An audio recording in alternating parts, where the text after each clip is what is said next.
지금부터 10월 18일 새벽 예배를 하나님 앞에 드리시겠습니다. 누가 진짜로 살려주나? 라는 제목으로 열왕기상 17장 16에서 24절 말씀을 함께 나누도록 하겠습니다. 어제 이어서 엘리야가 등장하는데요. 어제는 풍요롭게 하시는 하나님, 진짜로 누가 우리를 풍요롭게 하나? 바알이었나? 아세라였나? 그 fertility, 풍요, 부요의 상징이라고 신이라고 하는 그들을 섬길 때 진짜 풍요가 왔나? 아니, 오히려 가뭄이 왔을 뿐이다. 하나님이 풍요롭게 하는 분이다 라는 것을 그 사르밧 과부의 이야기를 통해서 봤죠. 사르밧 과부한테 엘리야가 물도 달라 그러고 먹을 것도 달라 그러는데 사르밧 과부가 사실 마지막 남은 본인하고 아들이 먹고 이제 죽게 되는 그러한 상황에서도 그것을 줬습니다. 그것을 먼저 하나님의 사람에게 줬습니다. 두려워하지 말고 가서 방금 말한 대로 하십시오. 그러나 음식을 만들어서 우선 나에게 먼저 가지고 오십시오. 그 뒤에 그대와 아들이 먹을 음식을 만들도록 하십시오.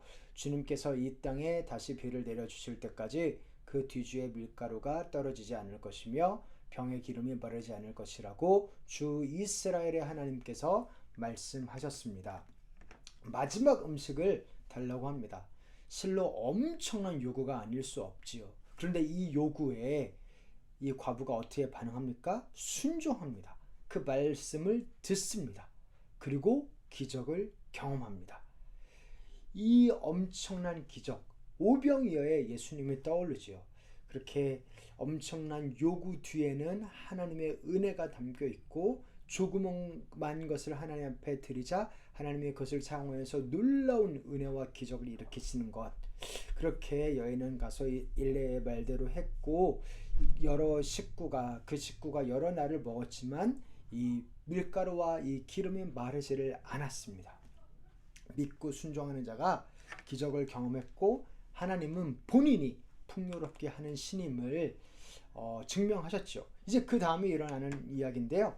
이런 일이 있은 뒤에 20여주인의 아들인 그 아들이 여자의 이 과부의 아들이 병에 걸렸어요. 그리고 시름시름 앓다가 결국 죽게 되었습니다.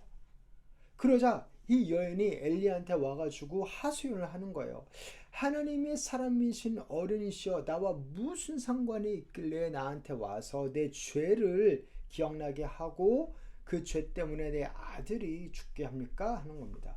이 여인도 아는 거죠. 본인이 죄인임을. 그래서 이 죄 때문에 아들이 죽었음을. 그런데 또 억울합니다. 그런데 내가 나름대로 열심히 믿었잖아요.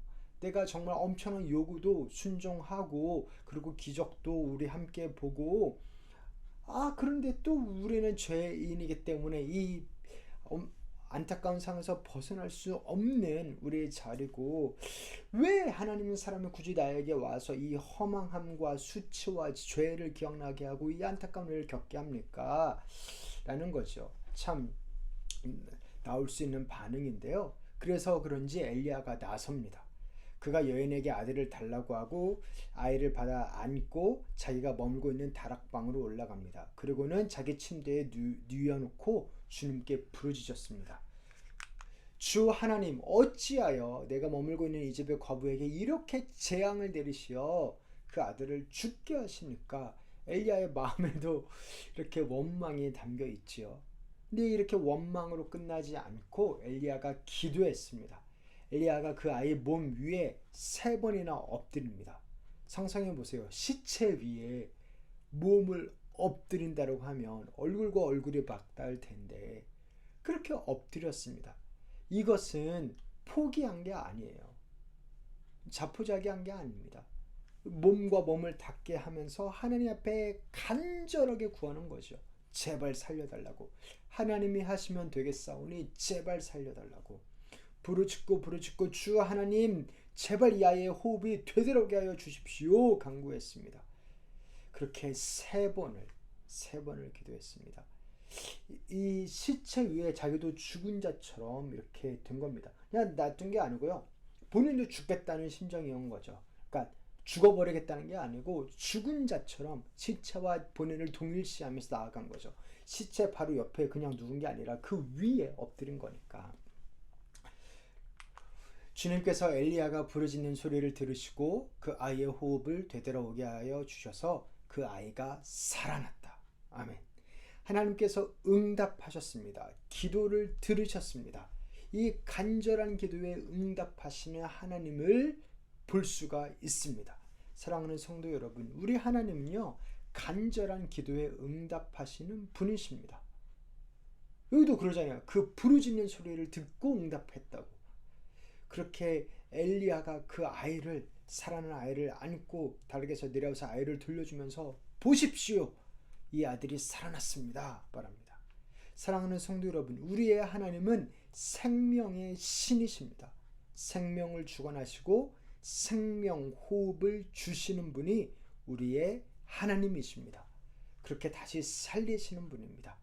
그래서 여기서 무엇을 보여주냐면 하나님이 생명을 준다라는 걸 보여주는 겁니다. 바알이 아니고 아세라 목상이 아니고 아스타롯이 아니고 하나님이 생명의 신이다. 하나님이 풍요롭게 하는 분이다. 하나님이 살리신다라는 겁니다. 근데 여기서 이렇게 이 모습을 보면서 생각나는 분이 있죠. 예수님입니다. 사실 그 칼빈이 적었나? 누군지 정확한 기억이 안 나는데요. 그렇게 적었어요. 이 장면만큼 그 구약에서 예수님을 직접적으로 이렇게 잘 보여주는 장도 없다, 그런 표현을 했습니다. 정말로 그렇습니다. 앞에서는 오병이어의 모습이 보이고 여기서는 예수님의 부활이 보이지요. 예수님도 죽으셨지요. 죽은 우리들을 위하여. 그런데 예수님이 살아나셨지요. 이 아이가 살아나듯이 예수님이 3일을 죽음 가운데 있었던 것처럼 엘리야는 3번 엎드리지요. 그렇게 엘리야의 간절한 기도로 말미암아 아이가 살듯이 예수 그리스도의 공로로 말미암아 우리가 살게 되죠. 그 모습을 보여주십니다. 하나님께서는 하나님의 사람을 통해서 일하시고 우리에게 생명을 주십니다. 길이요 진리요 생명이신 예수 그리스도를 말미암아 우리가 아버지께 갈 길이 열린 겁니다. 이 모든 것의 결국 목적이 뭔가요? 결국 이 뒤에 뭐라고 고백하나요? 우리 함께 읽겠습니다. 그 여인이 엘리야에게 말하였다. 이제야 저는 어른이 바로 하나님의 사람이시라는 것과 어른이 하시는 말씀은 참으로 주님의 말씀이라는 것을 알았습니다. 하나님의 사람을 믿게 되었고 하나님의 사람이 말하는 말씀을 믿게 되었습니다. 그게 하나님의 말씀임을 고백하게 되는 겁니다.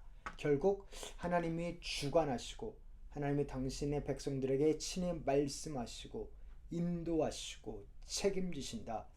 그분이 진짜 하나님이다를 보여준 겁니다. 사랑하는 성도 여러분, 우리가 이 새벽 예배, 이 큐티, 이 매일 성경을 통해서 하나님이 우리에게 말씀하십니다. 당연히 말씀하십니다. 하나님은 살아계신 분이니까요.